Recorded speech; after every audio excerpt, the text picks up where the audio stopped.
یار آج اتنے عرصے بعد مجھے اس بات کا تو احساس ہو گیا کہ شادی آپ کو سوچ سمجھ کے کرنی چاہیے۔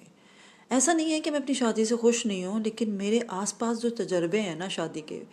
میرا بھی کوئی خاص اچھا نہیں ہوا، لیکن یہ ہے کہ میں یہ نہیں کہہ سکتی کہ میں خوش نہیں ہوں، میں بہت خوش ہوں۔ لیکن شادی ایک بہت بڑی ذمہ داری ہے،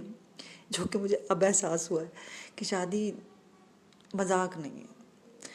میری ایک دوست تھی، بہت اچھی، بہت ہی پیاری دوست تھی میری، جو کچھ عرصے پہلے میں نے اس سے رابطے کرنے کی کوشش کی اور میرا اس سے کوئی کانٹیکٹ نہیں ہو پا رہا تھا۔ میں نے میسج چھوڑ دیا، کوئی 15 دن بعد اس کا جواب آیا۔ اچھا، میں نے اپنی طرف سے شکایت کے طور پہ کہا، میں نے کہا آج تمہیں خیال آ رہا میرے میسج کے جواب دینے کا؟ تو اس بیچاری نے بڑی عاجزی سے کہا کہ یار میری شادی ہو گئی ہے، اور میں جو ہوں موبائل یوز نہیں کر سکتی کیونکہ میرے شوہر کو پسند نہیں ہے، اور میں یہ موبائل گھر پہ رکھا ہوا ہے میں نے،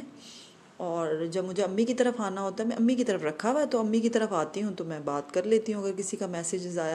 یعنی کہ میں نے کسی سے بات کرنی ہے اپنے دوست سے، یا مجھے بڑی حیرت ہوئی۔ اب ظاہر ہے میں نمک تو نہیں چھڑک سکتی تھی اس کے زخموں پہ، ایسا کیوں، ایسے کیسے بندے سے شادی کر لی؟ یہ میری وہ دوست تھی جو شادی کے لیے مجھے اکثر کہا بھی کرتی تھی، یار دعا کرو ہماری شادی ہو جائے۔ کافی 5 یا 6 بہنیں تھیں شاید، ہیں اللہ ان کو زندگی صحت دے، تو مجھ سے کہی تھی میری 3 بہنیں ابھی 2 رہ گئی ہیں، ان کی شادی کے لیے بھی دعا کرو۔ میرے منہ سے نکل گیا، چین تو میرے منہ کو بھی نہیں ہے۔ میں نے کہا تو نے شادی کر کے کیا اکھاڑ لیا جب تو یہ ان کے لیے بھی اتنی پریشان ہو رہی ہے، خود تو پھنس گئی ہے۔ کہتی یہ تو میں بھی کہتی ہوں ان سے کہ اپنی زندگی جو تم لوگ انجوائے کر رہے ہو اس وقت، یہ بیسٹ زندگی ہے، جو شادی کے بغیر اس وقت تم لوگ کسی کو کوئی جواب نہیں دینا، کسی سے کوئی سوال نہیں، کوئی جواب نہیں، جو کھایا جو یعنی جو بنایا آپ نے اس کا کسی کو نہیں بتانا، کیا کھایا، کب سو گئے، کب اٹھے، کوئی لینا دینا نہیں ہے کسی سے، دنیا بھاڑ میں جائے۔ شادی شدہ بندے کو ہر کتے بلے کو جواب دینا پڑتا ہے، یہ تو حقیقت ہے۔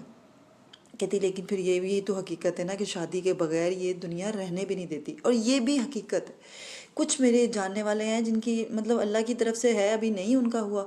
تو روز ان کے رشتہ دار ان کے والدین کو فون کر کے پوچھتے ہیں، اے بہن تیری جو ہے بیٹیوں کو بیانا ہے کہ نہیں بیانا؟ یہی کام سیم میرے رشتہ داروں نے۔ ہاں، تو میں بتا رہی تھی کہ وہ رشتہ داروں کو گندی عادت ہوتی ہے کہ کوئی آپ کے بہن بھائیوں کی بیٹیاں یا بیٹا یا کسی کی شادی نہیں ہوئی ہوتی، یا اللہ کی طرف سے کوئی ہوتی ہے دیری، تو فون کر کر کے مہینے بعد 15 دن بعد شادی نہیں کرنی، شادی نہیں کرنی، جیسے سب سے زیادہ ٹینشن ان لوگوں کو اپنے گھر کی، ان کو کبھی ٹینشن نہیں ہوگی، اور یہ زیادہ تر کام آپ کے رشتہ دار ہی کر سکتے ہیں، کیونکہ یہ گندے کام، رشتہ دار اور گندے ایک ہی ورڈ ہے، ان کا اور کوئی کام نہیں ہے۔ آپ لوگوں کو پتہ ہے رشتہ داروں سے تو میری ویسی ہٹی رہتی ہے ہمیشہ، وہ آپ کے سسرال کے ہوں یا آپ کے ننیال کے، رشتہ دار مطلب گندے،